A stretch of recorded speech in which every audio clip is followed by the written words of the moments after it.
Hi, hello there. Welcome to Tavern Talks. We're a podcast brought to you by York University's Dungeons and Dragons Society.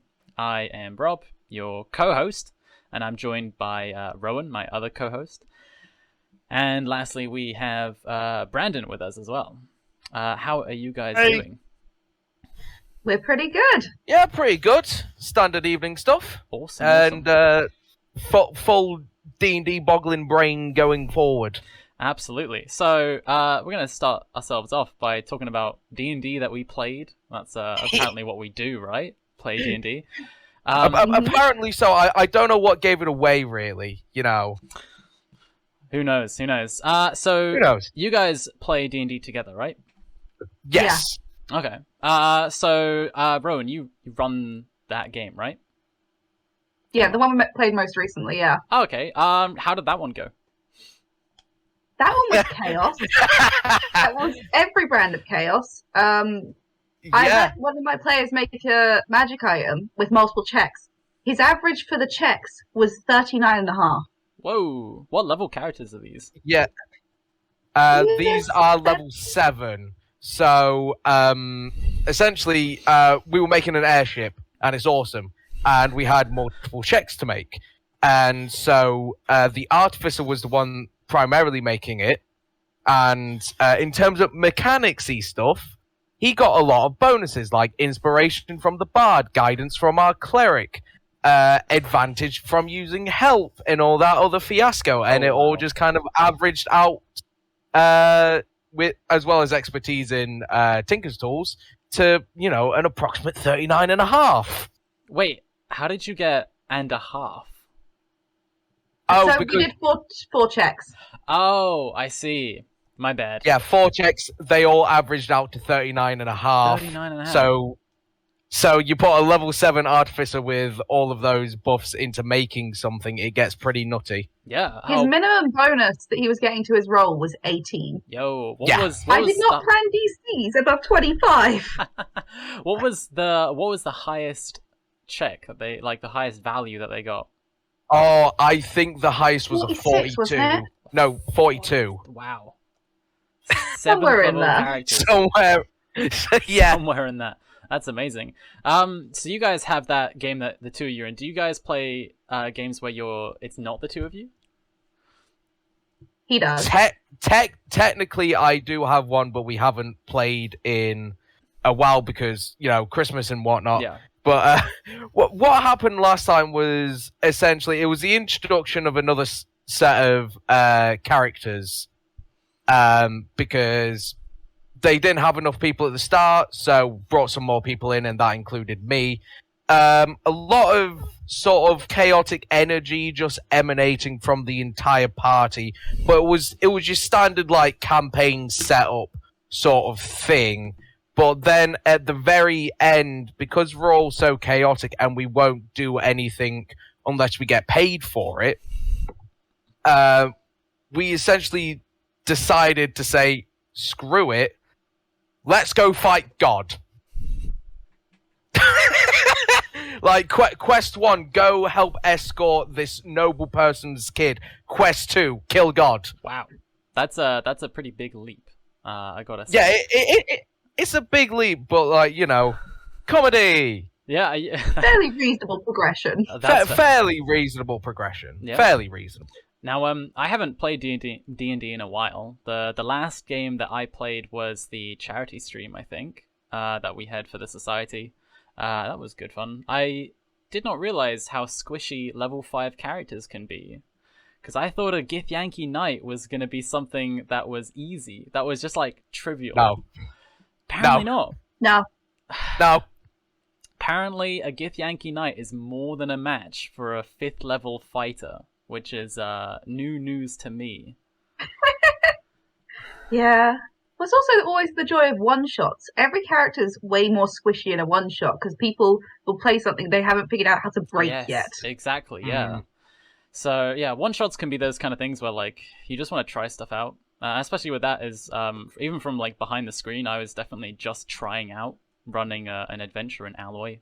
My games are usually way less grandiose traveling across the planescapes, and I've never before used a Githyanki, let alone a CR8 one. Mine are just sort of like here's a human, and here's a slightly more angry human. Those are kind of like how I get there. But sorry, go ahead. Yeah, no, it's like level 5s are a lot squishy than you think, especially with depending on the type of person running the campaign. Level 5 can be your starting level. Yeah, absolutely. Because there's plenty of people who start at level 1. It's fantastic. Level 3, so you can get the subclass story element into your backstory and whatnot, and have all that make sense. And then level 5 is the first spike for a lot of different classes and whatnot. Third level spells, extra attack, so on and so forth. Yeah. But like, they're still quite squishy. They've only got 5 hit dice. Yeah, absolutely. I mean, multi-attack. All I've ever known as non-caster classes, multi-attack. Oh yeah. Well, No, that's sort of games that we've played then. So I'd like to move on to the sort of main thing that we're going to talk about today, which is the 2 new books that Wizards have come out with. Which yes. Brandon, what's one of those books? Well, the first book that came out, I believe it was October 17th or something along those lines, and that is Fizban's Treasury of Dragons. Awesome. That is finally the book that Wizards Coast come out with that's all about dragons in the game of Dungeons and Dragons. We've been waiting forever for just a dragon book, and it's finally here. Yeah. And it's pretty fantastic. Awesome. It is pretty fantastic. Rowan, now Dungeons and Dragons. We've had Dungeons book. What was the other book that came out recently? It was Strixhaven, the Magic University book. Oh, so not Strixhaven Treasury of Dungeons. Should have been called that. I feel like, that was... they had a good thing going for them. Yeah, they could have, but like it's Strixhaven, a curriculum of chaos. Wow. Which just that last part entitles almost every D&D campaign out there, I'd like to think. Yeah. So let's get into the meat of this discussion really quickly. Strixhaven Curriculum of Chaos presents just a few more spells, and one of them is Silvery Barbs. Are you guys familiar with the spell Silvery Barbs? I am not. What is this spell? So if I remember correctly, Silvery Barbs is a first level spell available to Wizard and some of the others, and it is a reaction to cast. And one of the things that it does, the sort of important thing, is it forces a creature who has just succeeded on a saving throw to re-roll it. And a lot of people in the D&D sphere have kind of a bit of outcry against this. They're kind of like, this is pretty incredible, because sort of I suppose the main reason is it basically allows you to recast any other spell that requires a saving throw. Yeah. Yeah, it's definitely a powerful one. And figuring out the words to put, it's kind of like a different, weaker, more randomized version of Counterspell. Oh yeah. But can be applied to so many more different situations. Yeah, it's like Counterspell if it was Counterspell is like, no, you can't do that. Whereas Silvery Barbs is like, oh no, you do that, you do fail it, which is quite an interesting thing. Yeah. I'm just surprised it's not on the Clockwork Sorcerer given list. Because that's like their whole thing. Yeah. Well, it's not on the given list, but it is still a sorcerer. Yeah, it's still a sorcerer spell. Yeah. But no, from what I can tell, it is definitely quite powerful. Yeah. Especially with it only being a first level spell and a reaction spell at that. Yeah, exactly. So, because what it allows you to do is basically cast something like Banishment, which is a charisma save, and not everyone's at all good at charisma saves. And then if the target succeeds, you've spent quite a high level spell slot. I believe it's like 4th or 5th level for banishment. But then you just burn a 1st level and you just go, oh, make that one again for me, please. Even if they've had like disadvantage, and it's basically recasting it, which is pretty crazy. So kind of what I want to focus on is Rowan, you run a lot of games. Have you ever encountered a time where one of your players has used something like Silvery Barbs? Obviously, we haven't had this spell before, but used something that you really haven't known about to derail quite a bit what's going on. Honestly, that's basically every game. I mean, I forgot Flash of Genius existed last time, which is why the average roll was so bloody high. But there's every game a player comes, because I don't play as much as I run. So it's always, there's all those player abilities I haven't looked into. Damn, that one's really broken. Yeah, there tends to be a few of them out there, and it's a shame that some of the really good ones a lot of people tend to forget about. So, like, one of my favorites is I think it's called Feral Instincts or something. It's for barbarians, and it's just straight up advantage on initiative checks. And then, essentially, you can no longer be surprised, provided the first thing you do in combat is rage.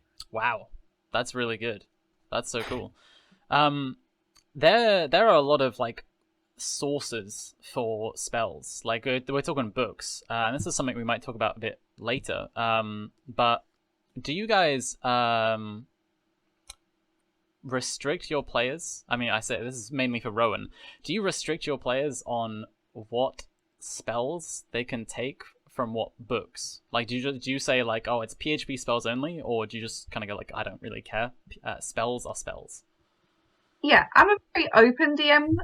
There's a few spells that I just think are stupid, but I don't tend to restrict that hard. Actually, sometimes I tend to make spells a bit more powerful. Things like daylight casting, sunlight. Yeah. All those spells that have like sun in the name, but then they don't cast sunlight, I find really, really annoying. I think it's like daylight isn't actual sunlight. Sunbeam isn't actually sunlight. And then the only way to get actual sunlight from a spell is Sunblast is like an 8th level spell, and it's ridiculous. Actually, I had a very fun story with daylight in the game that I run sort of weekly. A couple sessions ago, they were in the World Below, which is my settings version of the Underdark. So it's the same thing pretty much. And they had just entered into a new area, this huge cavern, and our druid thought it'd be a great idea to cast daylight. I don't really know why, but they did, and it was really near the end of the session, and everyone was like, "Why are you doing that? Everybody will see that." And he was like, "Yeah, but stuff here will be scared of light. Like, it's fine." And then I looked at him dead in the eyes and I said, "Some stuff, yeah, unless it's big." And then I shut up. I didn't really say anything. And then the next time we played, the first thing I did was I threw a behir at them, who had been roused by the increase in light, and did the other thing, natural creatures do when they get scared or when they get provoked, which is instead of running away, fight it. So yeah, they brought that on themselves with sunlight. Yeah, I players bringing their own demise. There is nothing better than just watching your players screw themselves over. Oh yeah, no, absolutely. I'm a sucker for it every now and then. Yeah. So talking about Fizbands now, we've done a little bit of talk about Silvery Barbs. Brandon, you have a bit of know-how on Fizbands. What? Oh yes, I do. What kind of things did you like about it? Like, what immediately stuck out as like, hey, this is a really good book? Right. Well, immediately, is Fizban himself. So throughout this book, Fizban leaves like little notes similar to how Tasha did in Tasha's Cauldron. Just like little notes and quotes, and like a lot of them are just like quite goofy, quite quirky, a little bit gimmicky and whatnot, and adds a little bit of like flavor to the book and whatnot.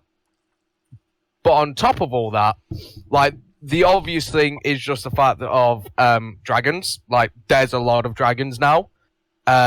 So of course they introduced gem dragons, which is fantastic. They've got psionic powers, which is really dumb, but also really friggin' awesome. I have a lot to say about this, but I will refrain. Yeah, the Wizards of the Coast are like, oh no, psionics don't actually exist. Mystic's not a thing that exists. No, that was a mistake. And then proceeds to keep adding things that are hinting towards psionics and whatnot. It's just like psionics is literally spell casting, and that's it. Yeah, it's just like they can manifest their psionics into spell casting. Yay, that's pretty awesome. Yay! Yeah, and then it's like it's like Misty Step. Or just like they can psionically teleport, so I don't know. Yeah, it's the spellcasting that you can't counterspell or dispel. Yeah, and it's like just there's like 1,000,001 ways to do that, and just giving it a psionics tab. But anyway, Rowan, do you use a lot of dragons in your games? I do, but I tend to completely rework the stat blocks. As you should. Go on. Yeah. Well. Funnily enough, on that point, real quick, one of the other things in this book is it's a small section. It's only like a couple paragraphs or whatnot, but it adds options on adding new features for your dragons. So like if they don't typically have a burrow speed or a swim speed, you can add a swim speed. If they do or don't have spellcasting, you can give them spellcasting and choose which spells you give them. Or you can, and there's the obvious of like increasing, decreasing HP, increasing, decreasing DCs and whatnot, damage, etc., etc., etc. Yeah, I mean, I feel like I would from the ground up change how dragons work completely, but I don't know. I don't believe I'm alone, and I don't believe I'm unique in that. So, Rowan, when you're rewriting those dragons, when you are tinkering them for your use, what kind of thing? What are Rowan's dragons, if I may title them? So my dragons tend to spend a lot more time interacting with their shape change ability, and particularly they can walk as humanoids, so therefore they tend to be able to do everything basically any race could if they've spent time with them, because that's just more interesting. Their hordes, I do like dragons that hoard people. Wow. I think that particularly for metallic dragons, hoarding people and having your horde be an entire civilization is a much more interesting way of doing it. That is really cool, yeah. But it tends as a... Sorry, no, you go. I'm trying to jump in there. No, carry on going. I'm a much more roleplay heavy DM than I am combat. So a lot of their things will be things that can fit in more narratively. Yeah. Which is... I'm glad I did let you carry on there, because my next question would have been, so what kind of stuff in combat do you give them? So I'm glad I didn't really ask that. Well, they still have quite a lot of more interesting combat abilities. Yeah. One of my dragons has a breath ability, which can basically, if you're on low enough health, it can breath weapon your soul out of your body. Whoa. That's cool. Which is specific to that one dragon. Yeah. But it's just makes it a bit more interesting, particularly for the NPCs with the party. Oh, yeah. Yeah, your party have grown to like this this old dude that they have carrying him along, and then dragon sucks the soul out, and it's like, oh no, you monster. No, that's cool. My dragon philosophy is like, dragons are so much cooler in the previous edition. Why aren't we doing that again? So, well, I haven't seen or read anything from like previous editions. So, what actually were they like in previous editions then? So 4th edition dragons, they are the same in that there was a dragon for pretty much every CR. There's wormlings, young dragons, adult, and ancient. But because of 4E's bloodied condition, it meant dragons interacted a little bit more. They had their breath weapons were a little bit cooler. Most dragons had 2 variants of their breath weapon. One of them being sort of like a single target, you're going down kind of thing, and then the other one being a big old cone of everybody's going to get targeted by this. And then they all the ones that I've seen would have a free action. It wasn't a reaction because they didn't have that kind of language. But when they were bloodied, when they had half of their hit points remaining, they would do this like fly-by swoop and then make an attack against everybody along that route. And it made them seem like they were pretty terrifying instead of just kind of like fearful presence, which is kind of lame. So I think 4E monster design was sort of a lot cooler, and especially it was sort of like antithesized with dragons then. Yeah. But they've tried to emulate that a bit with if they drop to 0, you can bring them back up. But I've already seen discussions on how to cheese that. Yeah, so I have seen that. That has been something with Fizbands, is that they're adding the really, really cool CR 20 plus stuff. Those will be the great worms, and they've added a great worm for every single dragon bar. I think the Moonstone, the Shadow, and the Deep dragon, I believe. Yeah. And I think the way that those work, correct me if I'm wrong, Brandon, if you know, is they have like mythical actions. Yes. So how they kind of work is that they've got a base HP, and obviously the legendary actions, normal actions, so on and so forth. But when they drop to 0 HP,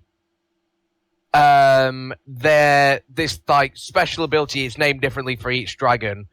Will bring them back up to mostly full HP, but not completely full HP. And they will then gain access to their mythic actions, which are either like more breath weapons, more attacks, just more ways that they can use their legendary actions. And I think they may also get more legendary action points, maybe, but I can't quite remember. Right. Well, and I think I've seen some of them where it's like when they drop to 0 hit points, they regain like 400 hit points. And this to me seems a lot like the classic grievance I have with dragons in 5th edition, which is, oh look, loads of hit points. And I've never, and this is probably more of a deep-rooted problem, which is I've never ran a game for anyone over like 7th level.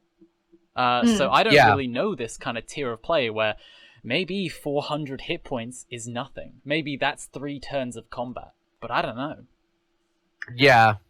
I think 5e is inherently stacked against high tier play. Yeah. It basically becomes impossible to balance from 10th level.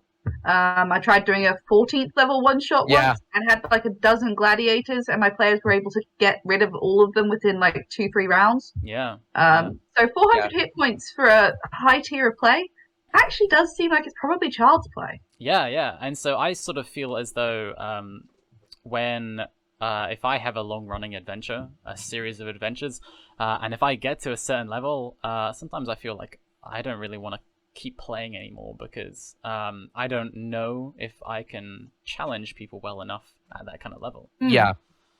After a certain point, you start having to cheese against your players in order to keep it interesting, because if you give them a standard combat, which is like if you're actually looking at the CR, it's totally deadly, and then 3 turns later, they've taken out your spellcaster in 1 hit, all your minions are down, and all the interesting parts of combat, they've managed to just waltz around rather than interacting with. Yeah. I mean, one of the sort of things is when you get to higher levels, the game becomes resource management to a much like higher degree, where all you're really doing is thinking, I can solve this problem somehow. So how's the best way that I do it, given that I have loads and loads of resources? Yeah. So I've found that my best bet is multiple combats. Yeah. Especially if you trick them into thinking it's the last one. That's guaranteed to fail. Can confirm making your players believe that this is the boss fight of the session will make them waste all their resources in a flash. Absolutely. Both of our DM Kieran, he pulled that on us. I've told you the story before of the false Hydra. Oh yeah. Yeah, Oh, he pulled the false Hydra. He played up to be the boss of the session, and then like 30 seconds afterwards, there's like this vampire that we've got to kill. Yeah, that's a And that's the DM. story of how Brandon died. Yeah, That is the classic DM screw over technique. yeah. Yeah. So going now back to Strixhaven for a bit. There is a lot of stuff in there, and you mentioned this earlier, Brandon, but one of the things is there are like these modules, and in these modules, part of the kind of like the buy-in is you have basically a mini game where you can track relationships. And I was just thinking, this seems like a really weird way to do it, because and this is my understanding of it is. The DM doesn't do it. The players do. The players have a chart, which is like one side it's like rival, and then on the other side it's beloved, and then it's kind of slides. And so this is a question for both of you, and I'll ask Rowan first: is do you when you track NPCs? I mean, if you do even, do you have any tools or anything along the side that allow you to track how they feel about certain things, or do you just kind of like eyeball it, just go like, yeah, I think they kind of hate your guts at the moment? Yeah, I tend to eyeball it mostly. I have things to kind of track their personality. Instead of having general alignment, I have a three-dimensional thing that has like law to unlawful and order to chaos, just because I find law to chaos doesn't work for me. Right. So I use a three-dimensional array to actually look at their personality, and then I have a separation between their own alignment and their preferred alignment. So some people might be really good, but actually it turns out they much prefer people who aren't. Oh, right. Or they, if you have an evil player who does an evil act, it'll be very clear that this person won't like you. Yeah. But quantifying relationships is always a disaster. Yeah, yeah. Brandon, are you similar? I mean, because you have played the game more than you have ran it. Do you often find yourself getting yourself, into the mindset of how does this NPC view us? Are they, to use the term from Strixhaven, can they be counted as a beloved, or can they be counted as a rival? Do you find yourself doing that? I definitely find myself trying to figure out exactly how an NPC lies within their opinion of us. A lot of the time it could be quite terrible. But it only happens occasionally when we get like first introduced to like an NPC, and then afterwards it's kind of like clear cut on how they stand with us, and like if they're a commonly recurring NPC, then like we know our relationship might be quite positive, or if they're blatantly an enemy who's trying to get us, then we know that they're negative. They see us quite negatively, and it's like it's not too much of a brain kerfuffle trying to figure them out. It's mostly just see how the DM is playing and portraying them, and then going from there, essentially. Yeah, that's fair. Yeah, and I believe, to my knowledge, there is a sort of relationship-esque thing in Xanathar's or something along those lines. It's actually in the DMG. Is in the DMG? Yeah, they actually have relationship rules that the previous social secretary Kieran has brought up to Brandon and I a couple of times, where you actually have preset points with people, which are associated with how much they're willing to do for you. And with each interaction, you can either move them up in how much they like you by a maximum of 1, or down by a maximum of 1. Yeah. So each interaction, you have to interact with the NPC for a long time for them to ever want to put themselves in harm's way. And that is a way that they preset how to quantify relationships with NPCs. Yeah, and it also gets around the cop-out of you you rolled so well on persuasion on this enemy guard or something, and they're now willing to risk their life for you. Oh yeah. That the charts have a strict bounds on how well you can do. So like no matter what you do, if this creature is hostile towards you, they'll only ever be like somewhat indifferent to you, or maybe help you out in a very, very small way. They'll never go out and throw their life for you. Yeah, the classic failing, which is yes, persuasion is mind control. What are you talking about? Yeah, it's just not. Yeah. Hey, hello. We've just been for a bit of a break to get teas and coffees and all stuff like that. So now we're back again. So just a few more things that we want to touch upon with our sort of very cursory dive into these two new books.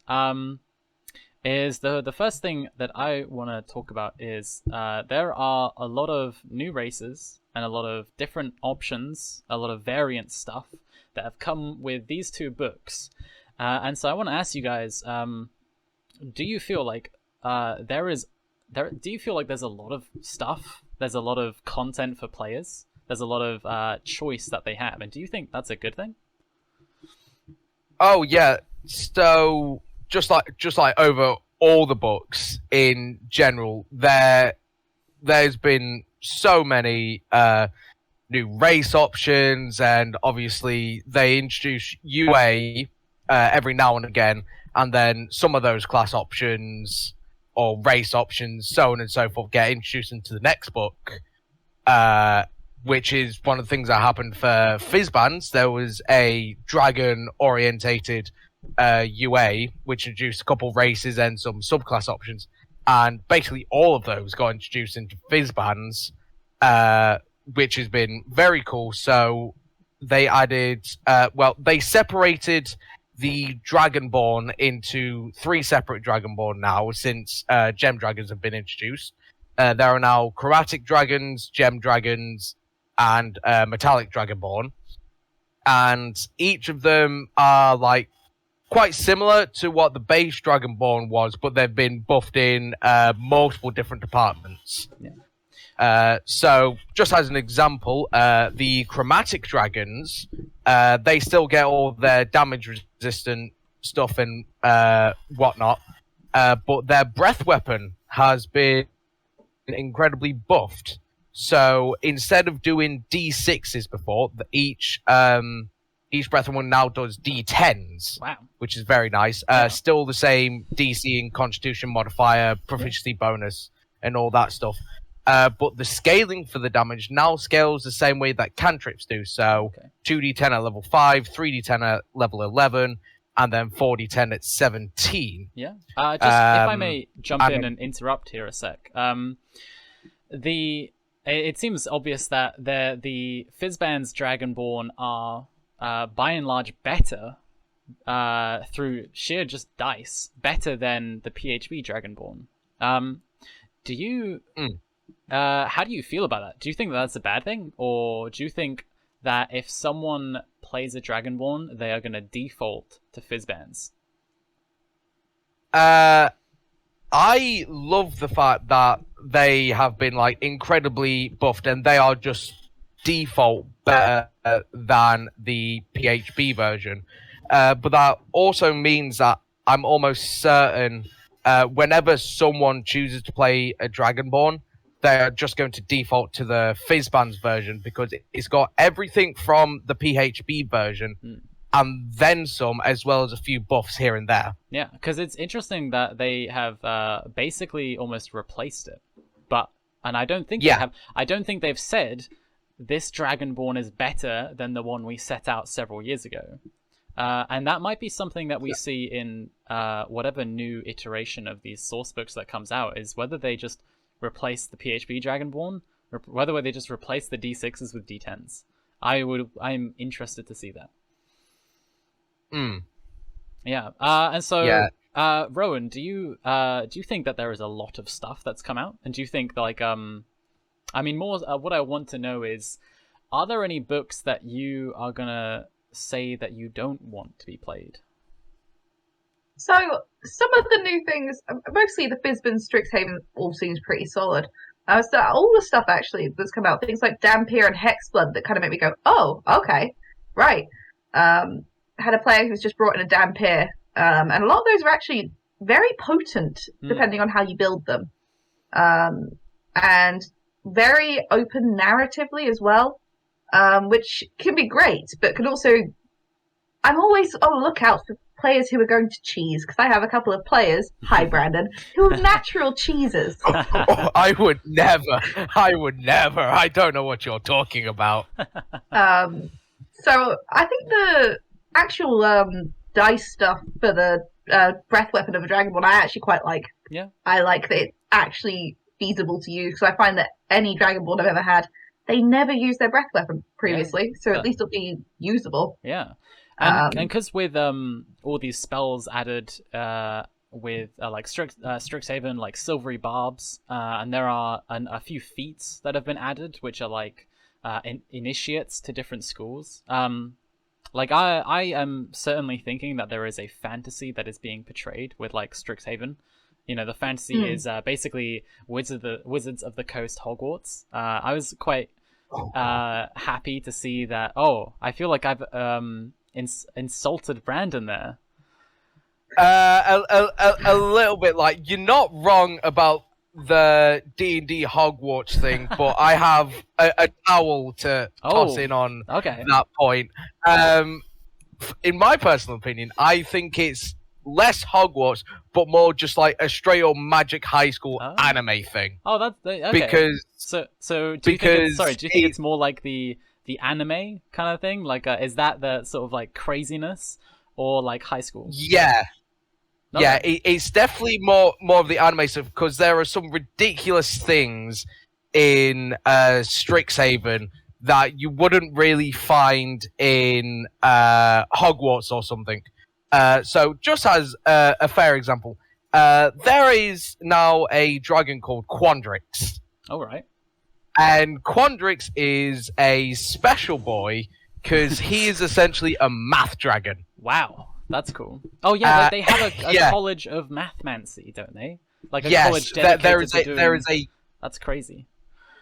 Yeah, there is a college of mathmancy or whatever, and the founding dragon was Quandrix, and Quandrix has essentially, the best way to describe it, as a math breath weapon, which literally breathes literal math equations at its targets. Wow. That's pretty crazy. So, yeah, that's one of the sole reasons why I feel like it's more of a like Magic High School anime thing rather than Hogwarts. Yeah. Because it's getting very extra fantasy rather than just like, oh, it makes sense fantasy. It's more ridiculous fantasy. Well, I also think the rival system is much more set up for anime style than Hogwarts style. Oh yeah, there's a whole rival system as well, so that just screams anime. Yeah, oh for sure. Just right off the bat. Yeah. So before we sort of move on from talking about these two books to the news and then eventually the end, there is one thing that I kind of want to know, which is, are you guys gonna interact with these books? Like, do you feel as though, are you guys gonna run, Rowan, are you gonna run any Magic High School anime fantasy stuff, or is this just something that you're like, oh, okay, that's cool, but I'll keep running my D&D, you know? So I'm planning on lifting some ideas, because I do have a lot of interaction with universities, magic universities in my world. But since all my adventurers are a bit, old for actual universities, so it's going to be peering in as though they're watching somebody else interact with it in that style. Right. So they'll have their favourite NPCs, and basically it'll be like watching the anime instead of being in the anime. Yeah, awesome. I know for myself, whenever I make a new character or like a character dies at some point, I'm definitely going to be trying my best to use the Fizband's book for some of their player options. So like using one of the new Dragonborn and then also using one of the new subclasses, either Drake Warden or Ancestral Dragon. Probably Drake Warden because, you know, who doesn't want a little baby dragon companion by your side? Aw. And just like, here, have a cookie. Here, have some jerky. Aren't you adorable? Aw. You know, so I'm definitely going to use one of these books. Yeah. And what are the what are new like player options are there in Strixhaven? Because I think there are the owl race? Owlin? Are they them? Yes. Owlins, yeah. Yeah. They're the only proper player options aside from spells and whatnot, but Right. DMs can use that as well. But like the only strictly player thing is the Owlin race. Right. And they're pretty dope as well. So they can be a small or medium creature, so it can be like a little pygmy burrowing owl or something. Or it can be this great big snow owl or barn owl sort of ordeal. That's cool. But they're a bit funky because they've added another race with a fly speed. Ooh. Which is interesting lives more amongst than 5 itself. years. That lives more than 5 years. Yeah. Mhm. And on top of that, so the one before it was obviously the Aarakocra. They have a flat fly speed. The Owlins have a scaling fly speed with walk speed, Oh. which I think is a bit. Oh no! So Ooh. scaling with walk speed. What does that mean? How does it work? So take the example that you're playing like an Owlin monk. Monks get unarmored movement. Oh, So I see. that increases their movement speed provided they're not wearing armor. Okay. That would apply to an Owlin's fly speed as well. Oh. So you get like an extra 5 feet from unarmored movement. That's an extra 5 feet to your fly speed, which means when they cap out at the extra 30 foot, it does mean an Owlin would get a 60-foot fly speed. Wow, that's pretty crazy. Yeah. Do you, Rowan? Have you ever encountered problems with flight speed? With anything going annoying, like on your end behind the screen? Have you ever thought like, damn, I wish something didn't have flying speed? I haven't had that issue so much yet, but I have just had a winged tiefling join my party, so I think that's going to become a problem very quickly. Yeah. I find that from outside of combat, fly speeds don't tend to make too much of a difference because you're always limited by your slowest movement speed. Yeah. But in combat, if you are ranged, you have to basically always account for the flying one. Because if your flying dude has ranged attacks, then they can be basically untouchable if all you've brought into combat is melee. Yeah, absolutely. And that can be an encounter which you thought was really cool, fun, and balanced, and then you roll initiative and you realize, oh, this is going to be one-sided. Oh, great! So the rest of you are just hiding behind a wall whilst your flying one picks them off. That's really interesting, guys. Yeah, you know, yeah. Like, oh, I hope you guys. I can see that you're all having a lot of fun. Well, I'm gonna stick behind the screen where I'm not. Thank you. Yeah. Yeah. Well, you know, even from a player's perspective, like I already hate fly speeds. Just I'm not even the DM. I already hate them. Yeah. I can already see how annoying they can be. Yeah. Oh boy, flying speed. I do have the only player I play does have a fly speed, but I choose to use the fly speed as ineptively as possible. So she's very useless. And that is the only way I want to run her. Wow. I had one of my players cast fly for the first time ever. They then flew up like 60 feet in the air or something, or it was like 30. And then I had a dude next to them throw 4 throwing knives at them. And I was like, oh, this is fine. They're just going to like range attack. And they made 4 concentration saves, and they failed the 4th one and plummeted to the ground. And I was like, nice. Oh, that was unintentional, but I like that. I had a lot of fun grounding that. Yeah. So that is largely what we're gonna have time to talk about with this sort of main topic-y sort of stuff. I'm sure we'd love to talk more about it, and that might be something we do in future episodes. Yeah, there's plenty of other things that we could have talked about. Like, I'm obviously a sucker for dragons, and we didn't get a chance to touch on the whole lair and horde aspects that they introduced in Fizband. But I highly recommend giving them a read to anyone listening or whatever, because it is some pretty funky stuff in there. Yeah, and yeah, I would love to talk in length about how much I dislike dragons. 5e dragons. Is that just going to be the next podcast episode? It's just going to be you ranting for an hour? No one else. It's literally just going to be me adjudicating my own discussion on why I dislike dragons, how they're ran. Like, well, Rob, what do you think about dragons? Thanks for asking, Rob. I hate dragons. Yeah, it'd be like, do you think that Wizards is doing a bad job with gemstone dragons? Do you think someone else does it better? Yeah, I do. It would be that. It would be all it would be. So, talking about news, this isn't entirely one-sided. I do have a question for you folks at some point, so sit tight. Basically, hey, Strixhaven is out, a book that we've been talking about. That was sort of last week. Another item is talking about new content for 5th edition is MCDM's Beastheart. It's a new class. If you have ever wanted to play as a Beastmaster Ranger, but found that Beastmaster Ranger sucks, then Beastheart may be for you.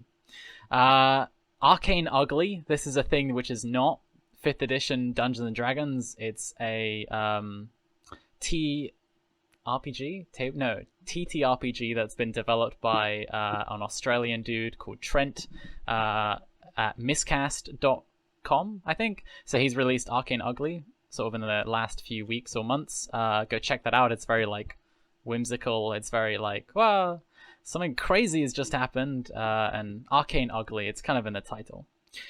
The other thing is there's a rules expansion gift set from Wizards that's coming out. It is next year. It's January or February. You can pre-order it at the moment.